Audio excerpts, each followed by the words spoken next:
مقدس پڑھنے سمجھنے اور اس پہ عمل کرنے کی توفیق عطا فرمائے۔ جتنے ہی دوست باپ درس قرآن میں شریک ہیں، اللہ رب العزت کی بارگاہ میں دعا ہے ہم سب کے لیے، خصوصاً ہمارے والدین کے لیے، ہمارے اساتذہ کے لیے، حضور کی ساری امت کے لیے اسے بخشش اور مغفرت کا ذریعہ بنائے۔ یہ صورت کیونکہ جن ہے اور اس صورت جن کے اندر ذکر بھی اللہ پاک جنوں کا فرما رہا ہے کہ جس طرح انہوں نے اس اسلام کی دولت کو سنا، قرآن کی سماعت کی، اللہ کے نبی کی تلاوت کو سنا،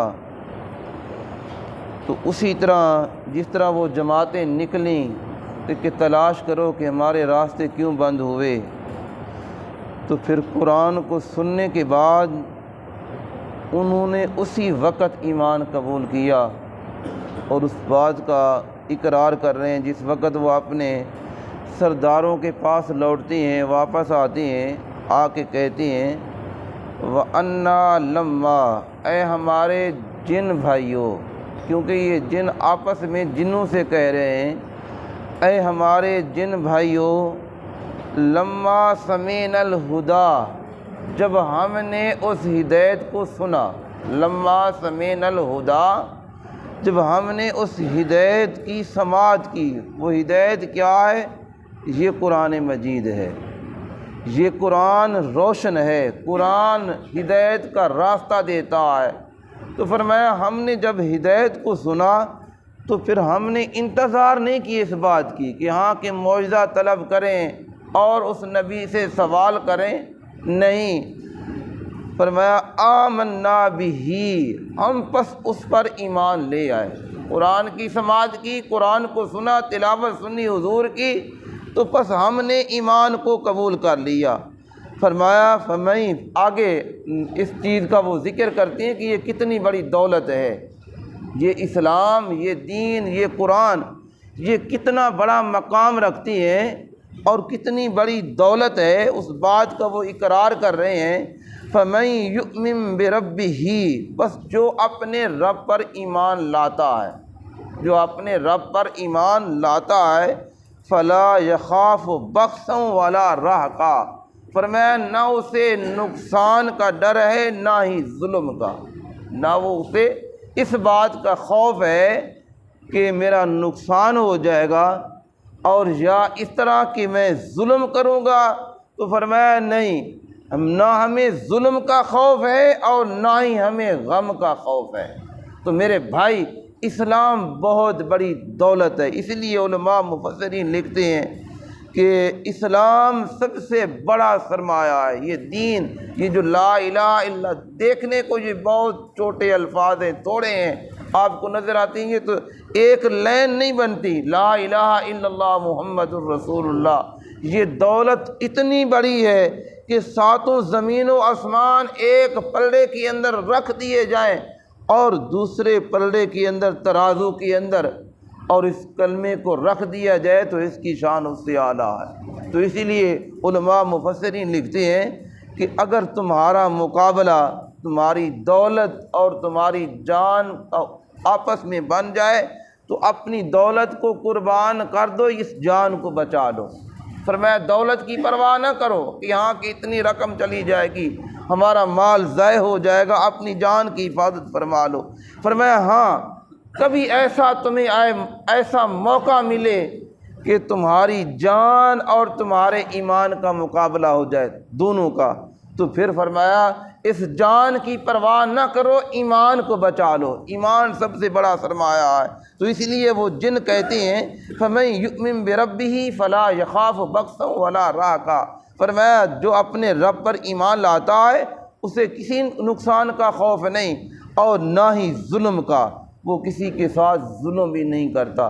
میرے بھائی، ہم انسان ہیں، سب سے اشرف المخلوقات اللہ نے انسانوں کو بنایا ہے، جنوں کو نہیں بنایا، کسی مخلوق کو نہیں بنایا، انسان سب سے افضل ہے۔ تو فرمایا پھر ہم ایک دوسرے کے ساتھ زیادتیاں کیوں کرتے ہیں، ایک دوسرے کا حق کیوں مارتے ہیں، ہم ایک دوسرے کا نقصان کیوں کرتے ہیں؟ اسلام تو نقصان سے بچاتا ہے، اسلام تو روکتا ہے کہ ہاں یہ تمہارا ہے اور یہ تمہارا نہیں۔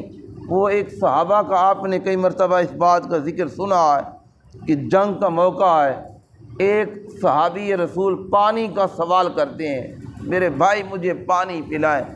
تو جب وہ دوسرے صحابی رسول وہ مشق اٹھا کے لاتے ہیں تو جس سائڈ پہ آواز آئی اس کو پلانے کے لیے جاتے ہیں، دوسری سائڈ پہ آواز آ گئی۔ یہ اسلام کی دولت ہے۔ اس نے کہا مجھے چھوڑ دیں، وہ مجھ سے زیادہ ضرورت مند ہے، اس کو جا کے پانی پلائیں۔ ابھی وہ صحابی اس کے پاس پہنچتے ہیں، تیسرا صحابی بولتا ہے کہ مجھے پانی پلائیں۔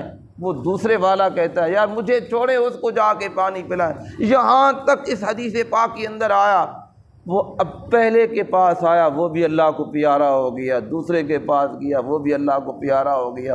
انہوں نے جان دے دی، دوسروں کا خیال پہلے رکھا ہے۔ آج جس طرح ہم جس دور سے گزر رہے ہیں، ہم کہتے ہیں جو کچھ ہے ہمارے پاس آ جائے، جو کچھ ہے ہم اسے لوٹ لیں، جمع کر لیں، کچھ بنا لیں۔ میرے بھائی جس وقت یہ سانس روح نکلتی ہے سب کچھ وہیں پڑا ہے۔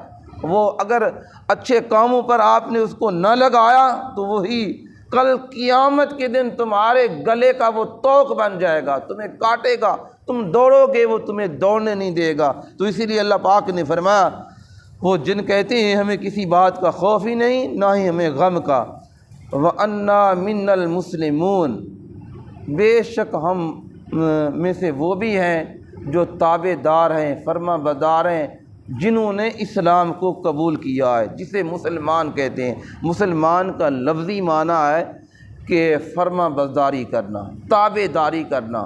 تو فرمایا ہم میں سے وہ بھی ہیں اور جو اللہ کے احکام کی تابع داری کرتے ہیں، پھر کسی کو نقصان نہیں پہنچاتے۔ وَمِنَّ الْقَاسِطُونَ، اور ہم میں سے وہ بھی ہیں جو ظلم کرتے ہیں، یعنی جو کافر ہیں وہ ظلم کرتے ہیں۔ جن کو اسلام کی دولت اللہ نے عطا کی ہے وہ ظلم نہیں کرتے۔ یہ جن کہتے ہیں ہم ظلم نہیں کرتے، جن کو ایمان کی، اسلام کی، اللہ نے قرآن کی دولت دی ہے۔ تو میرے بھائی ذرا پھر اندازہ لگائیں، ہمارے گھروں کے اندر کیا قرآن نہیں؟ کیا ہماری اولاد نے قرآن نہیں پڑھا؟ کیا ہم نے قرآن کو نہیں سنا؟ تو پھر ہم ایک دوسرے کے ساتھ زیادتیاں کیوں کرتے ہیں؟ وہ خود اقرار کرتی ہیں کہ ہم کسی کا نقصان نہیں کرتے۔ نقصان کون کرتے ہیں؟ ان الفاظ کے اوپر، قرآن کے الفاظ کے اوپر غور کریں۔ وَأَمَّا الْقَاسِطُونَ، اور جو ناحق ہیں، جو کافر ہیں، جو دین سے دور ہیں، وہ نقصان کرتے ہیں۔ ہم مسلمان ہو گئے تو مسلمان کسی کا نقصان نہیں کرتا، تو ہمیں بھی چاہیے ہم بھی کسی کا نقصان نہ کریں۔ فرمایا فَمَنْ أَسْلَمَ فَأُولَٰئِكَ تَحَرُّوا رَشَدًا، پس جس نے اسلام کو قبول کیا اس نے حق کی راہ کو تلاش کر لیا۔ یعنی ایک مسافر چل رہا ہے کسی تلاش کے لیے، کسی منزل کے لیے، جسے اسلام کی دولت مل گئی وہ حق سے مل گیا ہے۔ فرمایا اس سے بڑھ کے اور کوئی چیز دنیا کے اندر نہیں۔ فَأُولَٰئِكَ تَحَرُّوا رَشَدًا، پس انہوں نے اس حق کی راہ کو، راشدہ بھلائی کی راہ کو انہوں نے تلاش کر لیا ہے۔